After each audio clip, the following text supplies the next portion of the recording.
નમસ્કાર, મારું નામ કૃષ્ણા છે અને આજે હું તમને કહીશ કે જે લોકો છે એ આપણી સાથે કંઈક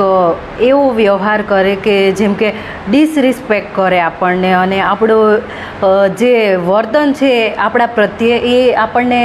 અને આપણું દિલ એવું કહે કે કૃષ્ણા આ વર્તન છે એ બરાબર નથી, આ બિહેવિયર એમનો છે એ ટોલરેટ થાય એવો નથી. તો ત્યારે તમારે એને સમજાવવાની, એ સામેવાળો જે વ્યક્તિ છે એને જરાય સમજાવવાની જરૂર નથી કે તારે મારી સાથે આવી રીતે વ્યવહાર કરવો જોઈએ, તારે આવી રીતે રહેવાનું અને મારી સાથે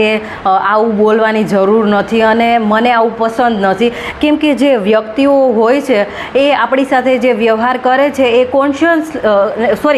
કોન્શિયસલી એમને ખબર હોય છે અને ઇન્ટેન્શનલી, એટલે કે એમને ખબર હોય છે કે આ વર્તનથી કૃષ્ણાને છે એ ખરાબ લાગે છે અને એને હર્ટ થાય છે, તો એ વારંવાર એવું વર્તન અને એવું બિહેવિયર કરવું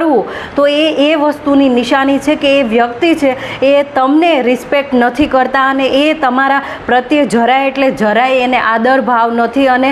એ વ્યક્તિ છે એ તમને ભાઈ ઓપ્શનમાં ગણે છે કે કૃષ્ણા કે દુનિયામાં હું બધે હરીફરી લઉં અને કોઈ નહીં હોય તો આ કૃષ્ણા તો મૂર્ખી છે જ કે એ બધી મારી વાતોમાં આવી જશે અને હું એને જરાક હું આમ રોઈશ અને એને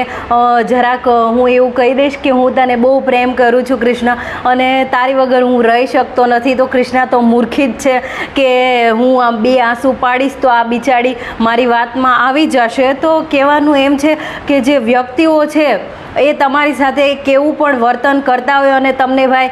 તમે રિલેશનશિપમાં હોય કે તમારા જે રિલેટિવ્સ હોય એ તમને કાંઈ પણ કહેતા હોય તો તમે એમની વાતો છે એની ઉપર તમે જોજો અને તમે જોજો કે એ કેવા ઇન્ટેન્શનથી તમારી સાથે વાત કરે છે, એનો ટોન કેવો છે અને એ કેવા પ્રકારની વાતો તમારી સાથે કરે છે અને આપણને જરાય આપણું દિલ એવું કહેતું હોય કે આ વ્યક્તિ છે એ આપણી જરાય રિસ્પેક્ટ નથી કરતો અને આપણને મન ફાવે એવું બોલે છે, તો ત્યાંથી આપણે એને સમજાવવાની જરાય જરૂર નથી કે મને આવું વર્તન પસંદ નથી, આવી વાતો પસંદ નથી, આનાથી મને હર્ટ થાય છે. કેમ કે એ વ્યક્તિ છે એને તો ખબર જ છે કે મારું વર્તન આવું છે તો એ એવું કરે છે. તો ત્યાંથી એક રસ્તો એનો અને એનો ઉપાય એક એ જ છે કે તમે એ વ્યક્તિ છે એને છોડી દો. પછી એ તમારો પ્રેમી હોય, પતિ હોય, પત્ની હોય, પ્રેમિકા હોય કે તમારા કોઈ સગા સંબંધી હોય કે મિત્ર હોય, ફ્રેન્ડ હોય. અને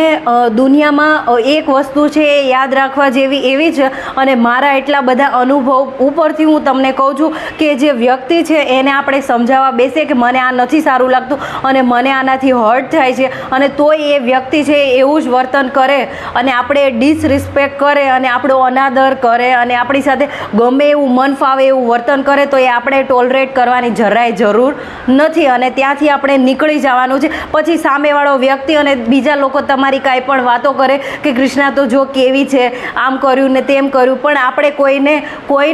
કોઈનું આપણે બિહેવિયર કે વર્તન ફિક્સ કરવું એ આપણી જોબ નથી. ધન્યવાદ.